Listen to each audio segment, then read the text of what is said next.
ঈদের দিনের সুন্নত নিয়ে ইনশাল্লাহ আমরা পরেও কথা বলতে পারবো, তবে অল্প কিছু কথা বলে রাখছি। ঈদের দিনে পশ্চিমা সংস্কৃতির কোনো কিছু অনুসরণ করবেন না। ঈদের দিনে গান বাজাবেন না। শয়তান 30 দিন বন্দি থাকার পরে ঈদের দিন দেখলে যেন মনে না হয় যে শয়তান ছাড়া পেয়েছে, এমনটা যেন মনে না হয়। ঈদের তো দরকার নাই। এই চাঁদ রাত বলে একটা কথা আছে না, চাঁদ রাত, আপনারা কি বলেন জানি না, আগের রাত। আমাদের এলাকায় চাঁদ রাত বলে, ঈদের আগের রাতকে চাঁদ রাত বলে। ঈদের চাঁদ যেদিন দেখা যায় আর কি, সেটা। তখন দেখি ইতেকাফ থেকে বের হয়েই দেখবেন রাস্তাঘাটে বাজারে সাউন্ড বক্স, গান হচ্ছে, ডিজে পার্টি হচ্ছে, রেস্টুরেন্ট ভরি গান হচ্ছে, সাউন্ড বক্স বাজছে। মানে 30 দিন শয়তান বন্দি ছিল, আজকের রাতটাই খোলা পেয়েছে। ভাবটা এরকম। ঈদের দিন এই কাজগুলো করতে যায় না। আতশবাজি করবেন না, এই পটকা টটকা ফোটাবেন না। বাচ্চারা, ছোটোখাটো বাচ্চারা একটু মজা করতে চায়, সেটা আলাদা বিষয়, কিন্তু এগুলোকে ট্রেডিশন বানাবেন না। ঈদের দিনে ছেলে মেয়ে, গার্লফ্রেন্ড বয়ফ্রেন্ড রিক্সায় ঘুরবে না। ঈদের দিনে তারা একে অপরের সাথে দেখা করতে যাবে না। ঈদের দিনে সারাদিন ওই টিভিতে কি কি নতুন নাটক দিয়েছে, কি সিরিয়াল দিয়েছে, এগুলো দেখতে যাবেন না। রমজান মাসে আপনি কি কি শিখলেন? রমজানের সব শিক্ষা কি একদিনেই বিসর্জন দেওয়া লাগবে? রমজানের সব শিক্ষাগুলো কি ঈদের দিন বিসর্জন দেওয়ার জন্য? ঈদের দিনে আপনি সকালবেলা উঠবেন, ফজরের সালাত আদায় করবেন, পারলে তাহাজ্জুদ করবেন, তাহাজ্জুদ করে ফজর নামাজ পড়বেন, নামাজ পড়ে তিলাওয়াত করবেন। আপনার দিন শুরু হবে কোরআন তেলাওয়াত দিয়ে, আল্লাহর জিকির দিয়ে, ইস্তেগফার দিয়ে। এবার সকাল সকাল গোসল করবেন, সকাল সকাল গোসল করে মিষ্টি মুখ করবেন, খেজুর খাবেন, সেমাই খাবেন ইত্যাদি। নতুন কাপড় পরবেন, আপনার সামর্থ্য অনুযায়ী সেরা কাপড়টা পরবেন, আতর খুশবু ব্যবহার করবেন, সুন্দর করে গোসল করবেন। পরিবারের সবাইকে নিয়ে আপনি ঈদগাহে যাবেন, তাকবীর দিবেন, আল্লাহু আকবার, আল্লাহু আকবার, লা ইলাহা ইল্লাল্লাহ, ওয়াল্লাহু আকবার, আল্লাহু আকবার, ওয়ালিল্লাহিল হামদ, আল্লাহু আকবার কাবীরা, ওয়ালহামদুলিল্লাহি কাসীরা, সুবহানাল্লাহি বুকরাতাও ওয়া আসীলা। তাকবীর দিবেন, ঈদগাহে যাবেন। যারা খতিব, যারা ইমাম, তারা নামাজ পড়াবেন। ঈদের খুতবা হবে, ঈদের খুতবায় রমজানের শিক্ষাগুলো আবার স্মরণ করিয়ে দেওয়া হবে। কিন্তু এগুলো আমরা সারা বছর ধরে রাখতে পারি, আমরা যেন ভুলে না যাই। এবং ঈদের দিন যুব সমাজ, যুবতীরা যা করে, এই যে বিনোদনের নামে প্রিন্ট মিডিয়া, ইলেকট্রনিক মিডিয়া, এগুলো থেকে সতর্ক করতে হবে। ঈদের দিনে boyfriend girlfriend tradition, free mixing, ঈদের দিনে বেলাল্লাপনা, মিউজিক করা, কনসার্ট করা, হাবিজাবি সব কিছু থেকে ওরা যেন দূরে থেকে ইসলামী সংস্কৃতি নিয়ে পরিবারকে সময় দেয়, নামাজ পড়ে, ঈদের দিন কোরআন তেলাওয়াত করে, বাসায় গিয়ে নফল নামাজ পড়ে, আবার জোহরের নামাজ জামাতে পড়ে। ঈদের দিন ঈদের নামাজ পড়েছে, জোহরের নামাজে নাই, এমন যেন না হয়।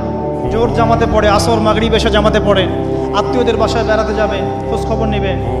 অসহায় যারা ঈদ করতে পারছে না, ওদেরকে সাদাকাতুল ফিতর দিবে, হাদিয়া তোহফা দিবে। অনেক কাজ আমাদের। আমাদের আনন্দের উৎসবগুলো কিন্তু ভোগবাদী না, বরং ত্যাগবাদী। আমরা কিন্তু অন্যকে নিয়ে আমরা আনন্দ করতে চাই। আমরা রমজানের 30টা দিন না খেয়ে থেকে শ্রম রেখেছি, আত্মত্যাগ করেছি, তারপরে খুশি করছি।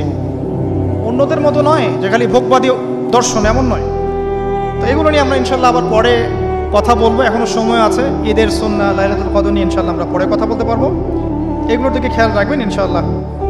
আল্লাহ পাক আমাদেরকে তৌফিক দান করুন, আমিন।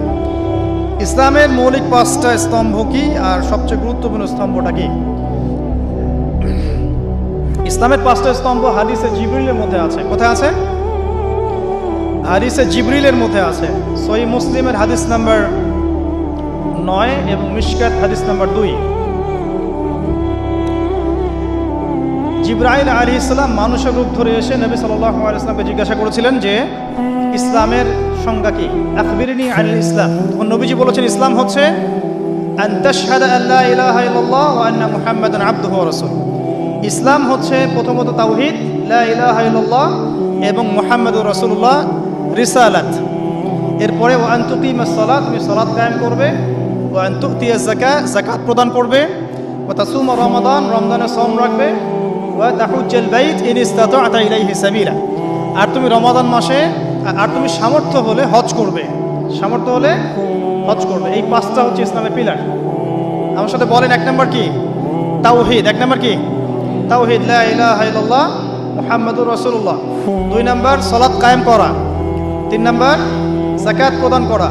4 নম্বর রমাদান মাসের সওম।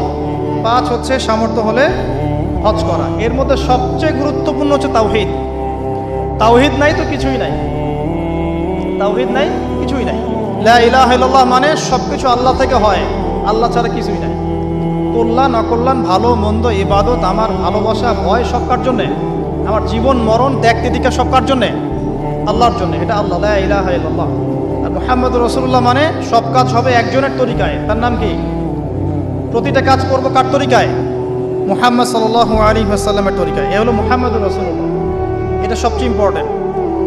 আর হিসেব হবে কিয়ামতের মাঠে সর্বপ্রথম সালাতের, নামাজের।